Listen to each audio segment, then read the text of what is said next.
Okay, just for tonight's talk, I'm going to be mentioning a couple of aspects of the Buddhist Path, I call the Eightfold Path, especially just a couple of factors, how they play with each other to create a more peaceful, wise, caring, still existence. The two factors of the correct or the proper intentions and the skillful speech.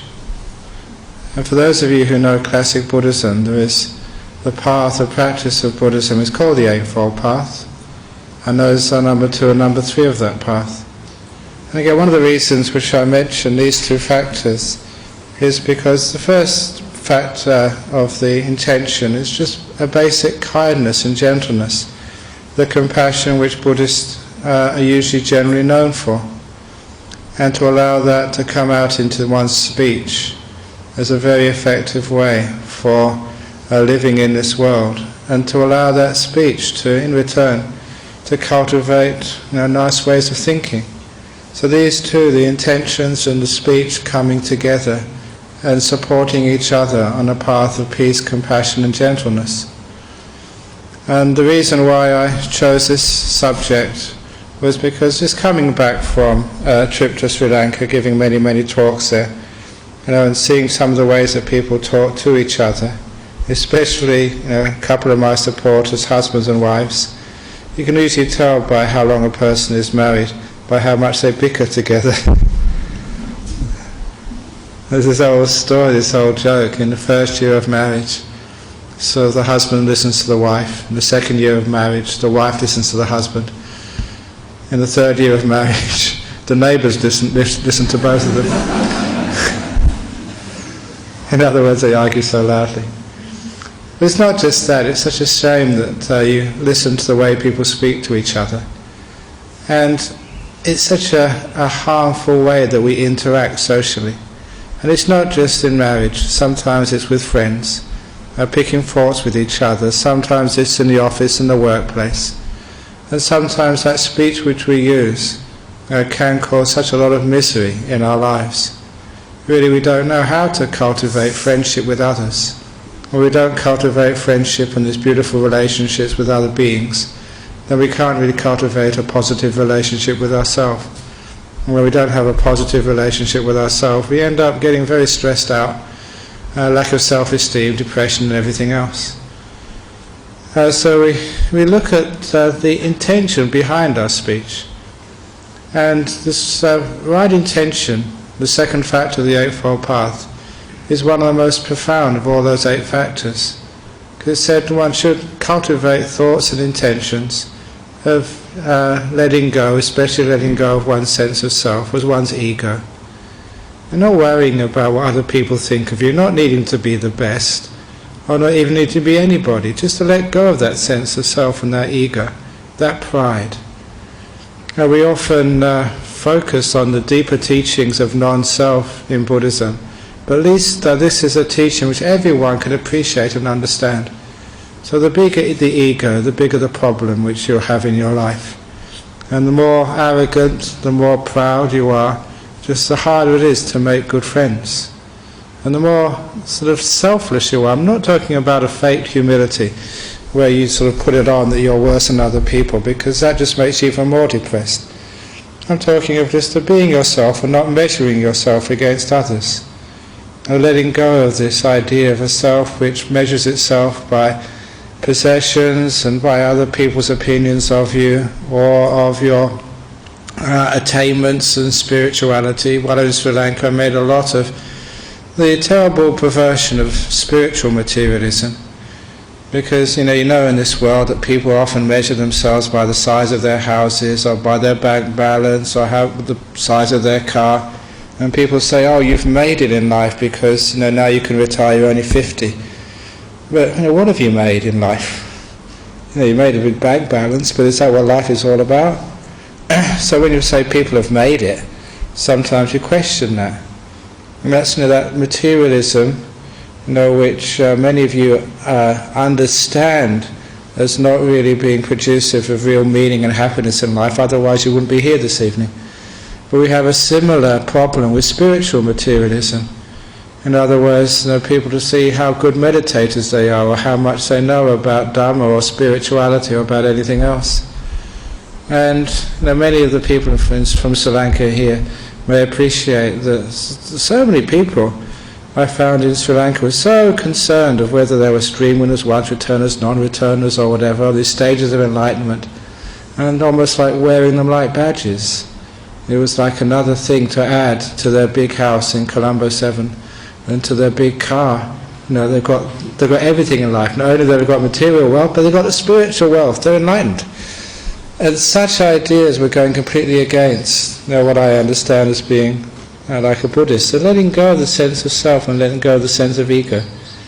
And sort of being free from the demands of having to prove yourself to other people and even to prove yourself to yourself. So that this is part of the intention, the right intention, the movement of the mind, which the Buddha pointed out. That if you follow that type of even spiritual materialism or ordinary materialism, trying to acquire things in life, you're just asking for more problems, more suffering in life. That things come into our life, but we tend not to own them. And we tend to share them with our family, with our friends. We don't measure ourselves by our wealth, either material or spiritual. And that way, when we don't measure ourselves by these things, that sense of pride and keeping up with the Joneses and keeping up with the person next to you tends to disappear. When it tends to disappear, the struggle to achieve things, either in your spiritual life or in your material life, tends to lessen. And that struggle which we have to get on in life, to achieve, you know how much stress and eventual depression that causes. It causes stress when you really work so hard, extra hours which are put on you trying to keep up the lifestyle which someone tells you have to have. I was really surprised many years ago even when I found out that even poor people on social security in the UK, they were given a TV and a video recorder because that was considered to be the basics of human existence. I can understand that you need sort of a house to live in, but having a TV and video recorder as an essentials of existence would seem to be going a bit too far. Because certainly in our monastery none of us have any of those things, so we're living way beyond the poverty line. And I'd imagine that if we really wanted to, we could sue the Buddhist Society for torturing us and keeping us without the necessities of human existence. Well, obviously that was going far too far, but you see that sometimes what we take as being essential and normal and have to have, you should question that. And this particular aspect of the Buddhist path is saying, no, you don't know. If these things come, fine. If they don't come, fine. In other words, you can have them, but you don't need them. It's the necessity part of materialism which causes a problem. And it's nice to have them if it comes, but it doesn't matter if you don't have them. And the point is that you can have that beautiful attitude towards the possessions of life. Of, take it or leave it. They're not essential to your happiness. And the reason why they're not essential to your happiness is you don't measure your ego by these things. As I mentioned in many meditation talks, and I gave a short meditation retreat in Sri Lanka, it's a fundamental principle of meditation that when you actually focus on something, you actually focus in on a thing. And what's on the edges of your awareness fade off. And the simile I've often given is watching a TV screen, because when you watch a TV screen, it doesn't matter what size it is or what shape it is. I know that most TV screens are rectangular, but if somebody came along and had to design a TV set which was, say, circular, that'd be sort of a new thing to have a circular TV set. You find that after a while, when you look at the centre of it, the edges disappear. You don't see the edges, and that's the reason why when you look at a movie on TV, it looks as if you're right there, because the edges of the screen would remind you that it's just an image on a box. But next time you watch the TV, just notice after a few minutes the edges disappear and you're in the centre of that screen somewhere. And it doesn't matter how big that screen is, because when you focus in the middle of that screen, it can be one of these huge plasma screen TVs or just a tiny sort of mobile TV screen. In your mind it looks the same. And I've mentioned that to a few people, and I mentioned that on my last retreat which I gave here, and A couple of the retreatants were very, very happy that they said they were just about planning to buy a plasma screen TV for $2,000 or $3,000, and I saved them all that money. I think they gave 50% to my retreat centre, which was very good business. Because you actually don't need it. The only time it's impressive, the only time a plasma screen TV is impressive is when it's not turned on. And then you see the whole big thing. Otherwise it looks exactly the same. You try that out. You know, the mental image, you know, when you're actually watching a movie on a small screen or a big screen, in the mind it appears the same. Because you just focus into the centre and that's all that's left there. The size is immaterial, except when it's not turned on. And then it impresses the neighbours, fair enough. But why do we want to impress our neighbours so much? And this idea of like pride and spiritual pride as well.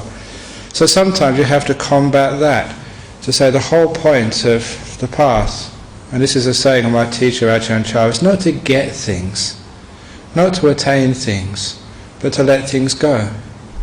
To cut this attachment between the ego and its possessions or what it owns. To be something who owns nothing.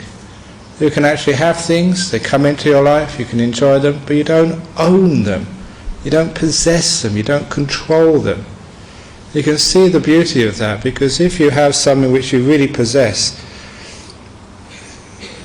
it's a delusion, because nature possesses these things. Your car, you don't possess the car, nature possesses it. When it crashes, you don't own it anymore, except you own just a bunch of metal. And one of the disciples, his only possession, or his main possession which he had, was a Harley Davidson motorcycle, which was, I think, worth about $40,000, $50,000. Those motorbikes can be very, very expensive, and that was all his assets were in his motorbike. He told me once he parked it in one of these shopping malls, and he went to do some shopping. When he went back, it had gone. Someone had stolen it. And that was all he had in life, you know, $40,000, $50,000 motorbike. And he said he was very impressed with himself, because he'd been coming here long enough. He said, oh, well, it's not mine anyway. It just comes and goes, these things. I can live without it.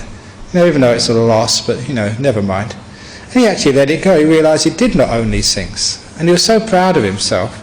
It was only then he realised, he noticed he was actually on the wrong floor of the car park. And he went down, there was his bike. And so he was a double winner. But the thing was, it was a great test of him.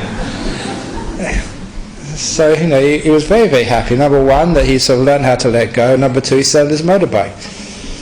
But there's a little test for you, because, you know, when we don't own anything, we don't define ourselves by our possessions. So it's much easier to be free that way.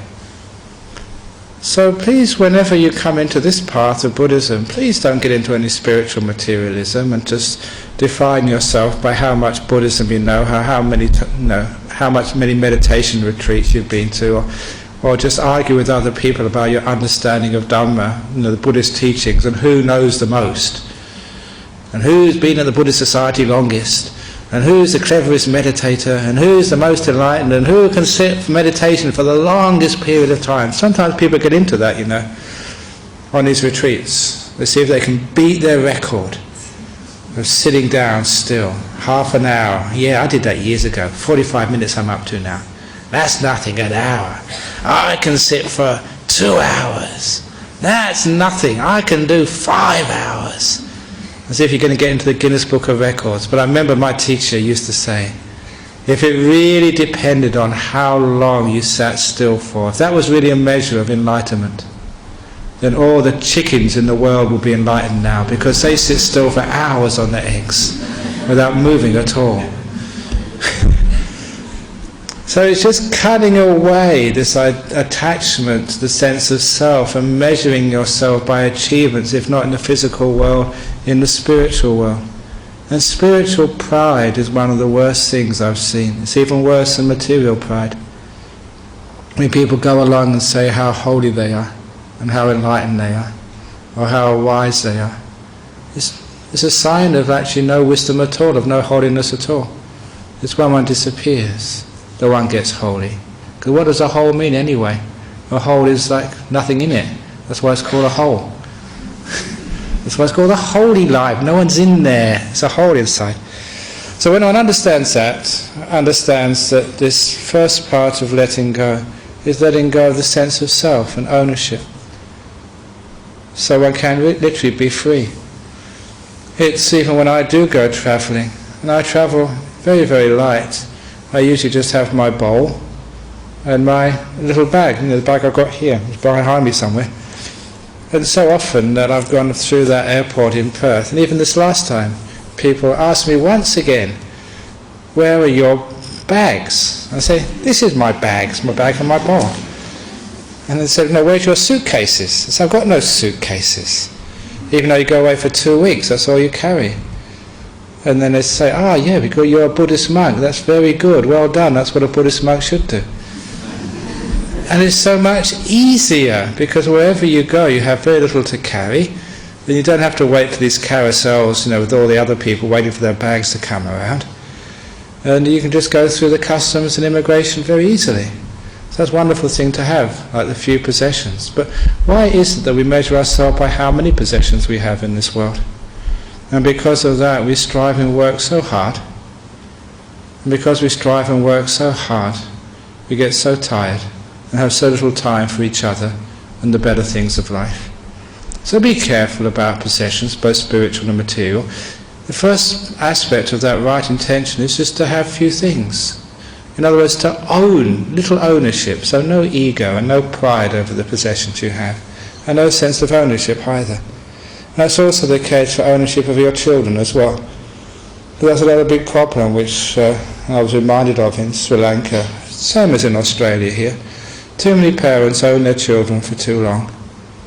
In other words, they get to 21, 22, 23, and the parents won't let them go because they're concerned about them. They go out into the big bad world or go to nightclubs or whatever. What will they do? They'll have drugs, they get into bad influences. You've got to allow the kids to learn, sometimes the hard way. Sometimes allow them to make mistakes so they can learn by their mistakes, as we all had to do. But sometimes it's not even just 20, sometimes 30, 40, 50, 60. I was talking to one guy today, he's 60. And he still has to call his mother every day, and if he doesn't call his mother, she's very worried about him. 60 years of age. So that really is a bit too possessive. So it'd be great, and it's good for us, and it's also good for our kids to give them that little bit of freedom and give them that responsibility. I must just really praise my own mother, because when I was only 17, all I had was a guitar and a sleeping bag, and off I went hitchhiking through North Africa. She must have worried herself silly, but she trusted me. And it's with that responsibility of going out and learning how to look after oneself and how to survive that you had that sense of responsibility and toughness which everyone has to have. Obviously up to a reason, but it's good to be able to give your children that freedom to learn away from home. So don't possess your kids either. And obviously, that sometimes that when your child gets married and they find a partner in life, just how many mothers just still get controlling of their son or daughter once they're married. This is why we have all these mother-in-law jokes in the world. My favourite mother-in-law joke, comes from this comic. I think it was Les Dawson in the UK. Who said, my mother-in-law's been coming around for Christmas Day for the last 9 years. Every Christmas Day she's been coming around. This year we decided to make an exception. We let her in the house. Why do you laugh at that? It's because it's true. So mothers-in-law have got a really bad reputation, and that's not just in the West, that's in Sri Lanka and Thailand, all over the world, and Singapore especially.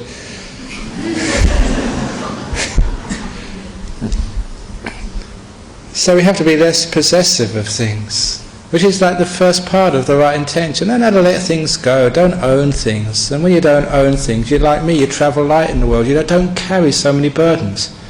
Your financial burdens, your family burdens, and even your spiritual burdens. It's amazing how many people, when they go on meditation retreats, are so worried about what they're going to achieve and what they're going to get. That's not why you meditate for. You meditate, as I said, this is Ajahn Chah's great teaching, you meditate to let go, not to attain things. To see how much you can sort of abandon. The more you abandon, the more free you feel. They abandon all the fear of the future, what might happen, all the memories of the past, all the ego things which wants to own and catch on to everything. That's what we mean by attachment. It's that owning things and grabbing onto things. We don't own physical things. We own our children, we own our intelligence, we own our abilities, instead of just allowing them just to come and go and flow. But the second part of the right intention, of course, is the best part. I don't know if it's the best part, but it's one of the great parts. It's like the compassion and kindness. We should always have thoughts of kindness, which is a hard thing to do in a marriage, in an office, anywhere, because sometimes people irritate us. And when they irritate us, what do? We start planning how we're going to murder them.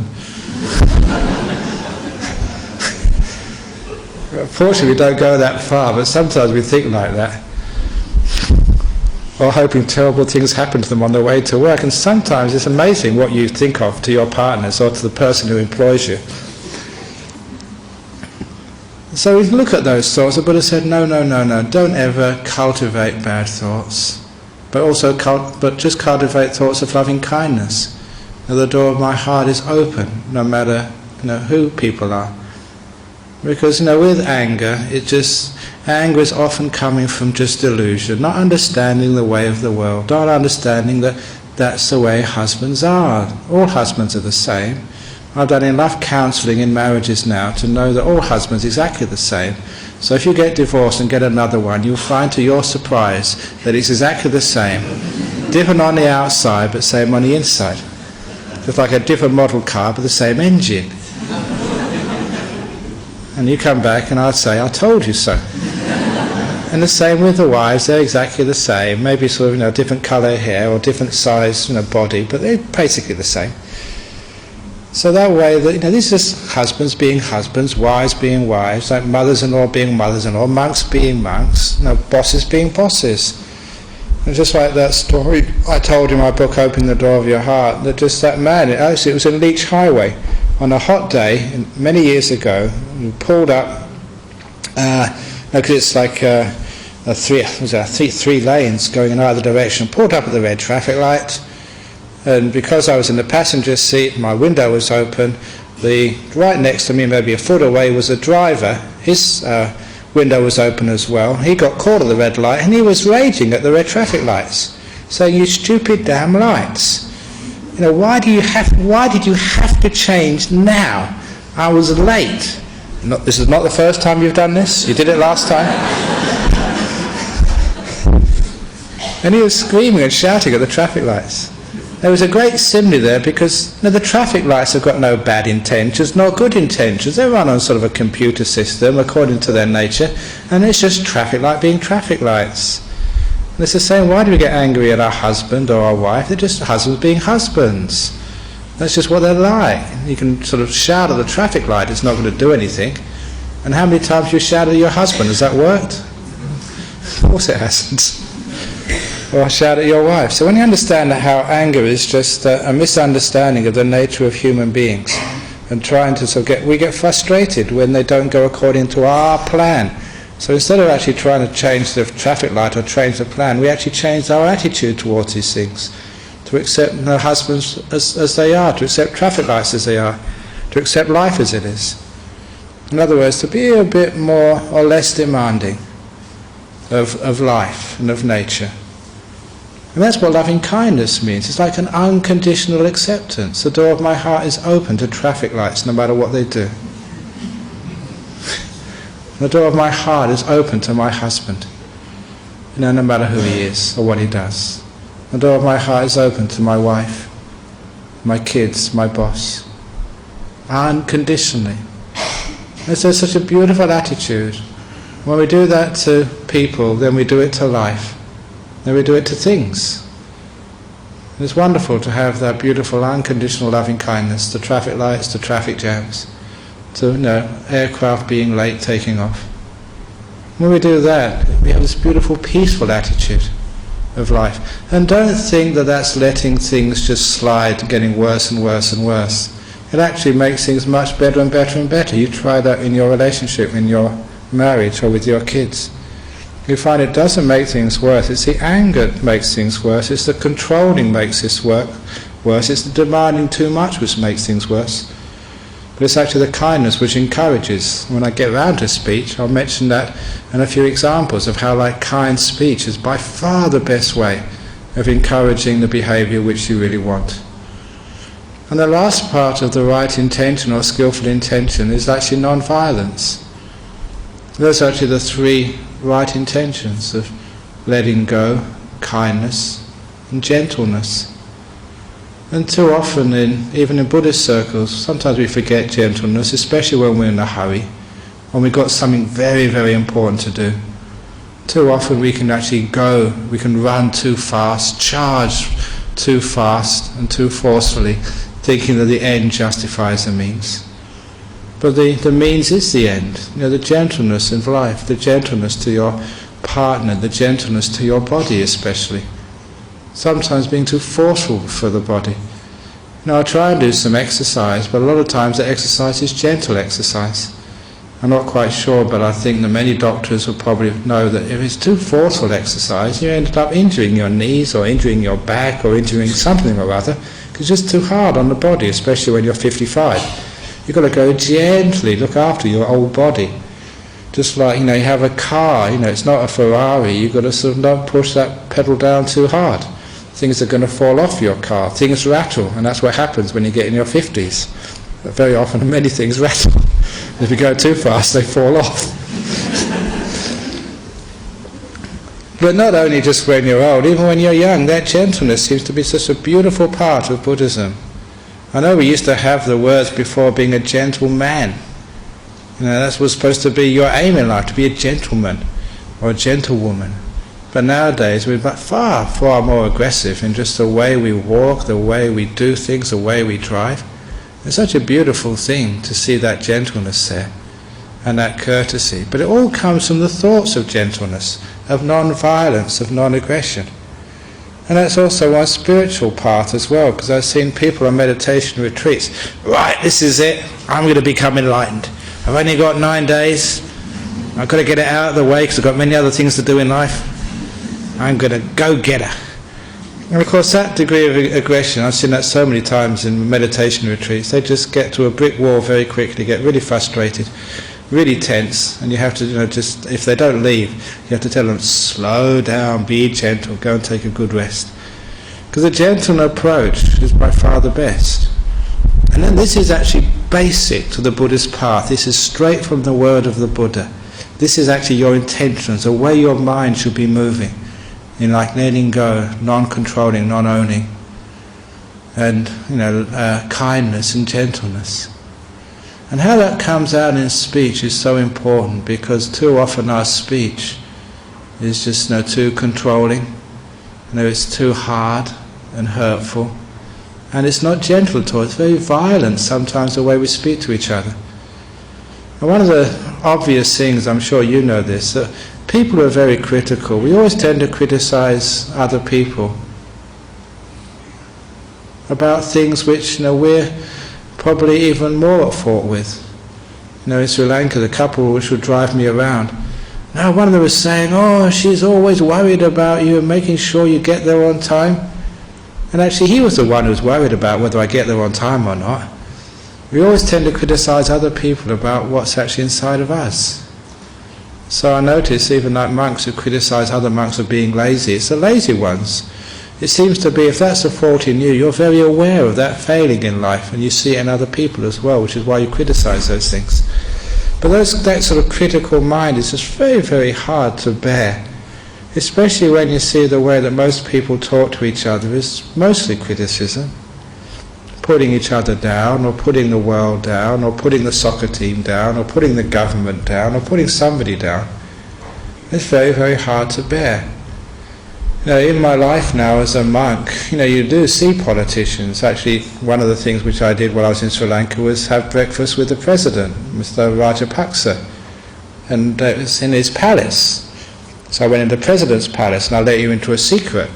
In the president's palace, he serves you baked beans. I always thought that in such sort of high society you always get good baked beans, and it was very delicious baked beans. So baked beans for breakfast served by the president. So I think somebody sort of tipped him off what I like. But anyhow, sort of, I always feel a lot of compassion for people in such positions of authority, because they're not just in positions of authority, they're also in positions where they're attacked from all sides, by especially the press and by the public. This is so tough, being a leader, simply because every good thing you do, every kind thing you do, every positive thing you do is always taken for granted, and any mistake which you happen to make, that's the one which is remembered and recalled and publicised in the newspapers.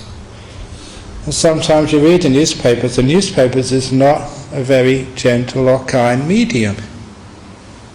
I know it was true that somebody was actually suggesting, one of the monks I saw in Sri Lanka was wanting to start a Buddhist news channel, and he said, a good news channel, let's just run it as a Buddhist news, on the internet, and make sure it's just the positive things which are happening in society. And I told him that's been tried before. A newspaper once started in the United States, a good news newspaper. They wouldn't put any tragedies or any bad things which happen, except if somebody really cared and helped, like the bushfires down in Dwelling Up. The nice things which people did, that's the sort of stuff they put in the newspapers. But of course no one bought them. And the company went bankrupt within a few months. And it's why is it that we like, to hear bad news?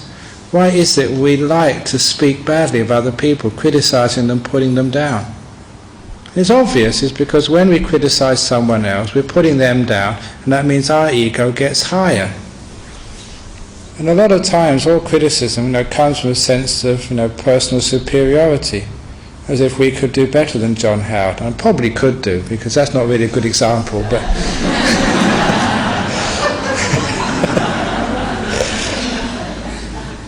but it's not easy being a politician. So I understand it's just some of those politicians have to have such thick skins because of all the flack they get from the left and the right. And sometimes they do try and make compromises. But that old saying, even about the Buddhist middle way. Remember that old saying?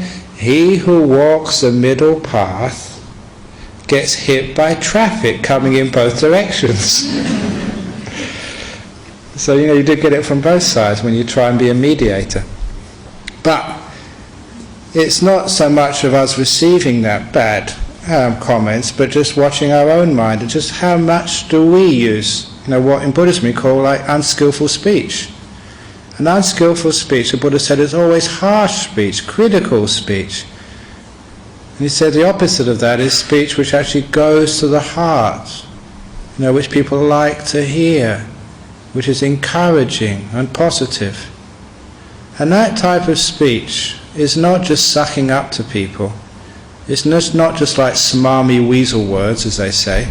It actually is very positive, it works, and you come to the goal which you really wanted to come to in the first place far more efficiently. Because why is it that we get so critical of each other? Because we see faults which need to be mended. Most of speech is like management speech, fixing up faults and errors in another person, or in the government, or in the house, or something. No, it is coming from fault finding. And that's part of our life. We have to find fault to improve our situation. However, to get to that goal of improvement, you will always find that kind, gentle speech always is far more effective on getting to the place you want to go to. But I first learned this in education, before I became a school teacher, doing some courses in educational psychology, the old positive reinforcement and negative reinforcement. In the school, they tried many, many times when a child made a mistake, get punished, tell them off, scold them, give them a black mark, a big cross next to the problem. And the opposite is you forget all the faults, you don't even say anything when a child makes a mistake in maths or English, but when they make it correct, they get the answer right, you praise them and say, what a wonderful child you are, how intelligent, how great it is you've seen this. And time again, in that very clear situation of education in school, they found so many times that when you give that positive reinforcement, the child learns quicker with less emotional problems. They don't lose their self-esteem, They like to learn instead of getting negative to the classroom. And how many teachers know how negative many students are in the classroom? Why is that? Because of much scolding and punishment, less encouragement. And just as that works in the schoolroom, that works in life too. If you encourage people rather than scold them, praise them for those things you want to see in them. In other words, when they do come home early, just show them how much you appreciate that. When your kid does do well, great, wonderful, praise them. But please don't always keep demanding your kid comes in the top 5%. That's one of the things I said both in Singapore and Sri Lanka on this trip. If your child comes in the top 5% on TEE or at school, or in the bottom 5%, they're not a good Buddhist. If your child comes in the top 5% or bottom 5%, they're not good Buddhists. Buddhists believe in the middle way. To come in the centre somewhere, that's a good Buddhist, the middle way. You're supposed to avoid extremes. And it's true, because the kids in the top 5%, sometimes they get so stressed out trying to keep up there, and the bottom 5% think they're useless. No, both. The top 5% and the bottom 5%, they're all freaks, they're not normal. So when you look at it that way, you understand what the Buddha meant by the middle way, and it takes away all this pressure on achieving. If you get there naturally, fine, but if you have to work so hard and stretch yourself out and create so many emotional problems, that's not a good thing to do. But that encouragement of right speech and kind speech and gentle speech, people don't realize how powerful that is. I gave a talk in my monastery last night down at Serpentine about the power of gentle, sort of loving, kind speech. Because what it is get everybody behind you. They want to work with you, rather than having this terrible antagonistic speech, which is always putting people down, always trying to control them, scold them through anger, through fear, to see who can shout the loudest, or who can actually be the most cutting in their satire, their cynicism. And sometimes, no matter how good your English language is, there's always somebody who's more sharp with the way they use the words. You can't beat sort of that Oscar Wilde. His greatest put down I ever heard, when he came out of some sort of nightclub or some bar completely drunk. And of course, and this was a time when being drunk was even worse as a social stigma than it is today. Actually, probably in Australia it's not a social stigma at all, but an accolade. But anyway, in those days when being drunk was considered to be sort of socially unacceptable, he came out drunk, and this woman said to him, "Sir, you're drunk." And he replied, "Madam, you're ugly." And then the killing phrase was, "And the difference between us, in the morning I'll be sober." Now that is a good example of harsh speech. Not the sort of thing a Buddhist would do. But it's incredibly cutting. And if you get into that game, you'll always find somebody who's got a better riposte than you have, and you get cut down to shreds. And that's not a good game to play, to see who's the sharpest, who's got the biggest sort of cut down and negative response. And whenever I've seen that, I said, I'm not playing those sorts of games, because it's just ego trips again. Who's the sharpest and who's the best.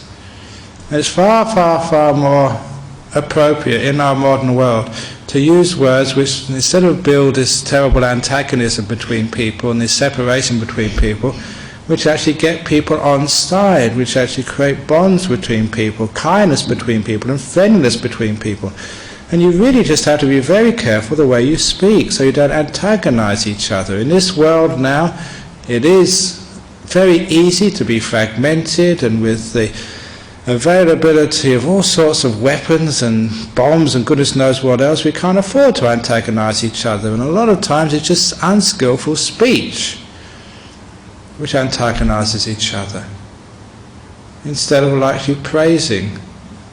Praising the moderates, praising the kind people, praising the goodness in another person or in another religion or in a politician or whatever. Because whatever you focus on, or whatever you praise, whatever you look at and just put the spotlight on, but with your speech, that does tend to grow.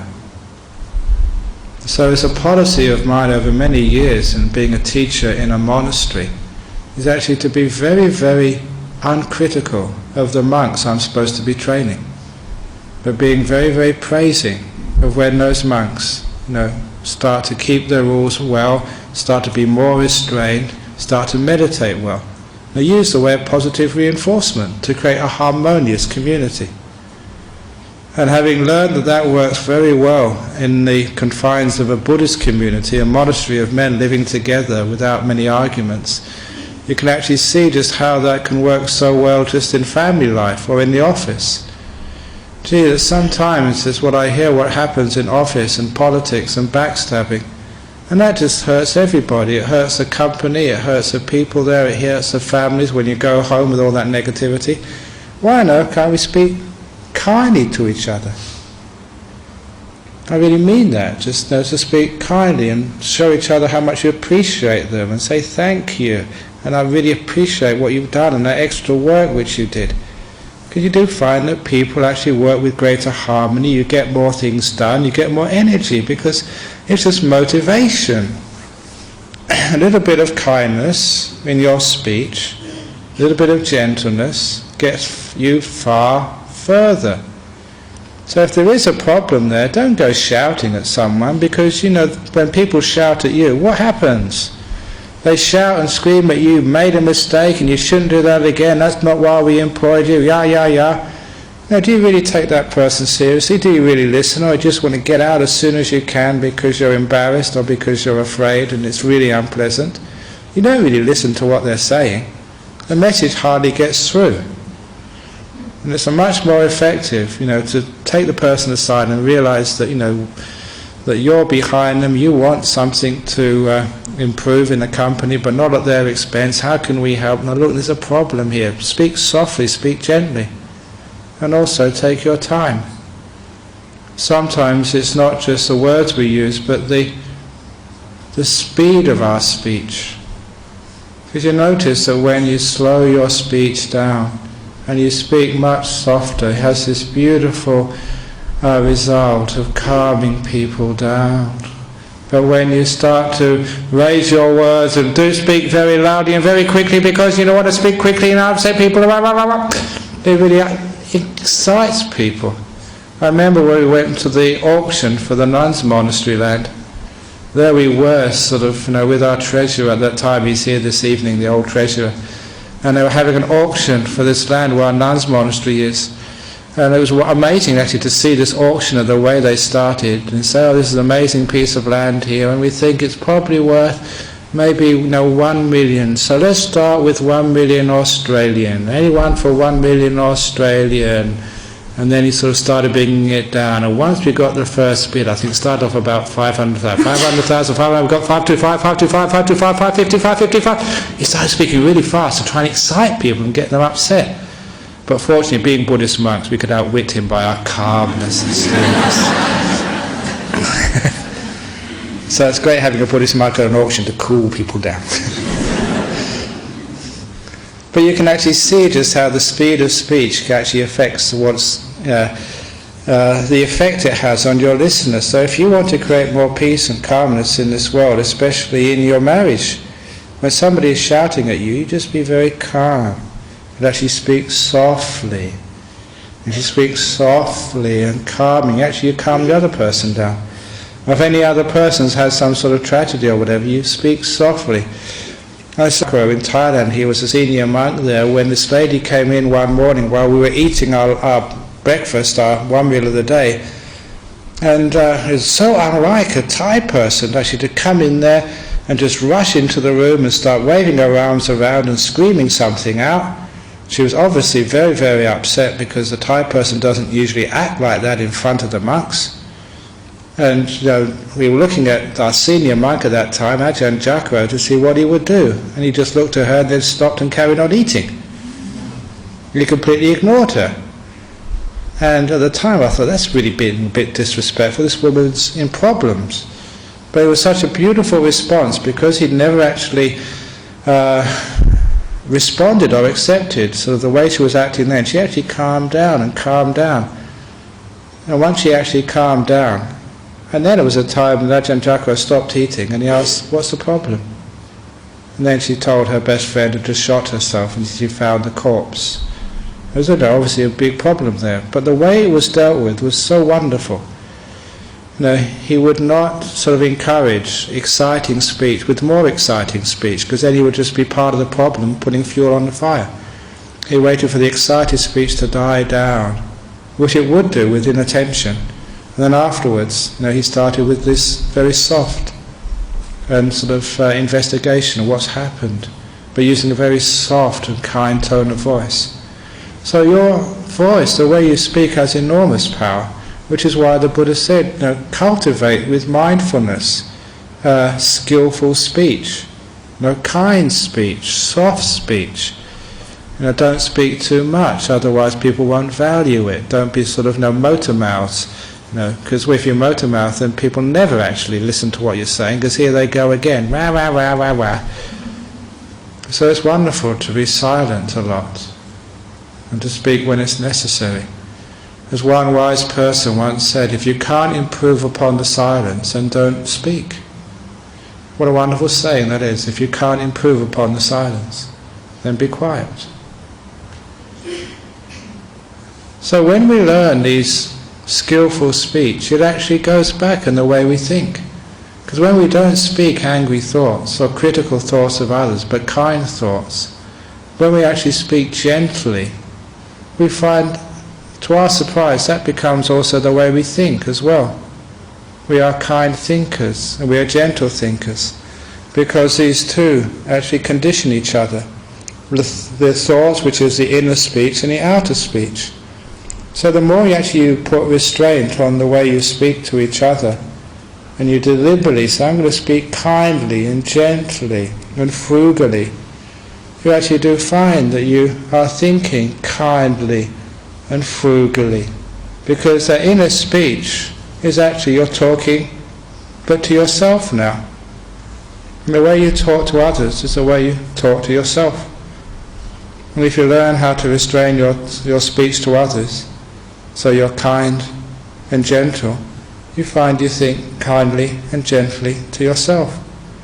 And that is one of the main points of my talk tonight. By learning how to speak to others, you're learning how to have a beautiful attitude towards yourself. In the quiet moments, or when you're supposed to be quiet, in other words, there's no one around you, the way you think, the way you look at yourself, the way you speak to yourself, becomes this beautiful, skillful encouragement, rather than always putting yourself down, always finding fault with yourself and shouting at yourself and being aggressive and violent to yourself with your thoughts.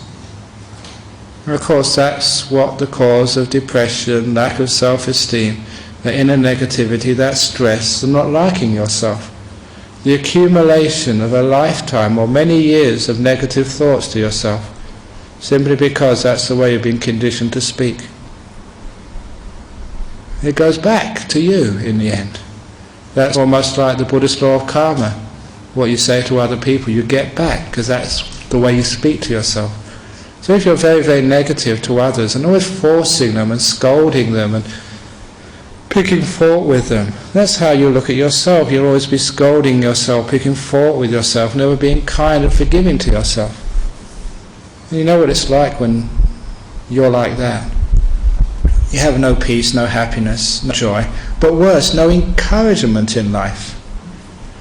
By speaking kindly and gently to others, you're actually encouraging them to the proper goals, of success, solving the problems, harmony, whatever else you want to achieve in life. And by having that same inner speech towards yourself, those are the goals you're going to reach. You're going to be more peaceful, more happy, even more successful in your own inner life, in your spiritual life. So as we speak to others, so we think to ourselves. And that becomes so, so important when you meditate, because when you meditate, you have an attitude towards your meditation. And if you spend your whole life scolding other people, when you start meditate, you scold yourself. I'm not good enough, I can't meditate, I can't get still. See how you're scolding those. Or you're too aggressive. Come on, wife, come on, husband, so get your act together, let's get some in life. you have that same attitude towards yourself. When you have that kind, gentle speech towards others, then you have that kind, gentle attitude towards yourself. You're encouraging yourself. And just as in our learned in educational psychology, that gets the most out of the students. You love to learn, you get encouragement to be successful, you learn much quicker, you enjoy your time at school, and you want to go to school. In the same way that when you're encouraging yourself that way, when you're kind to yourself, and praise yourself when things go well, forgive yourself when you make mistakes, people love to meditate that way. They just love to be here, instead of always trying to escape and go somewhere else. All of the bad acts of virtue in our world are all from escapism. We get drunk just to escape from the present moment, or escape from ourselves. We don't like ourselves, we take drugs. We go into the sensual world of sex with other people, people's wives or husbands or partners or whatever. It's just escapism, that's all it is. And what are we escaping from? It's where we are, what we have. So it all comes from a lack of kindness, a lack of gentleness, a lack of letting go of our ego, instead of like building up to be some big shot or some power guy or power girl. So these two factors, they work together. Of like the thought, the intentions one has, and the speech which comes from those intentions, and the speech reinforces the intentions, the way the mind works. You could only have more kindness in our speech, because that's something you can actually work on. The thought, sometimes you're not too aware of those things, but at least if we control our speech, more mindful, more careful in the way we speak to each other, not only will we have a greater harmony in our families, in our office, in our monasteries, in our societies, instead of being so critical of our politicians or our police or whatever. It's amazing reading the newspapers how it seems the whole society is falling down. The education system is shot, the police system is corrupt, the politicians are lazy and incompetent, and everything is falling apart. But if you go to like these third world countries, you realise what falling apart really means. This isn't falling apart, this is a country which is quite successful and it works reasonably well.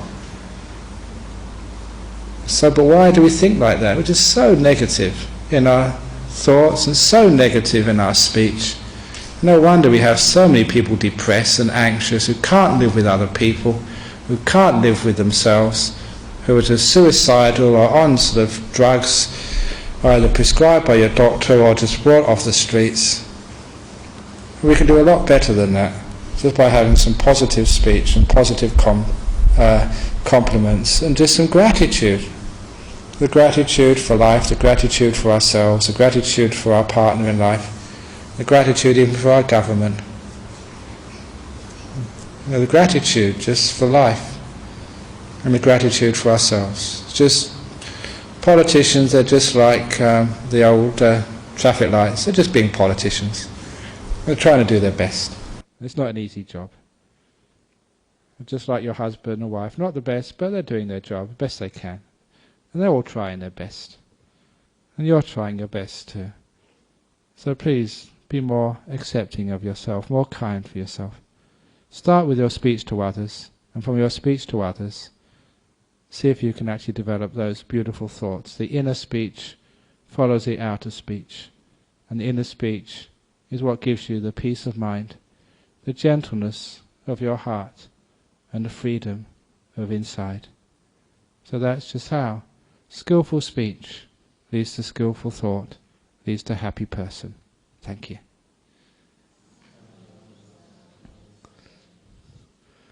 Okay, so who's got any comments or questions on the talk this evening? Yeah.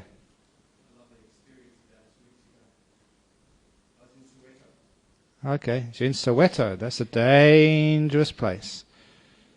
So what happened? Yeah, just saying how those sorts of attitudes of like kindness and letting go and not comparing yourself with others was what kept South Africa from exploding after apartheid was destroyed. And it's so true. Just What are we aspiring for? When we do aspire for material wealth, it's for the inner happiness and the peace and the prosperity of the heart. And sometimes, we wonder, what are we sacrificing? We're actually sacrificing the very things we want money for, by trying to work so hard to get it. Our happiness, our togetherness, our kindness, the joy of just being with friends. That's one of the wonderful things with being with a friend. You don't have to pay for that. You're with a friend, you just spend time together. And no one charges you for being with a friend. You don't charge for being with your wife, your husband, with your kids. Nicest things. We don't charge for coming to the Buddhist center here. Beautiful things in life.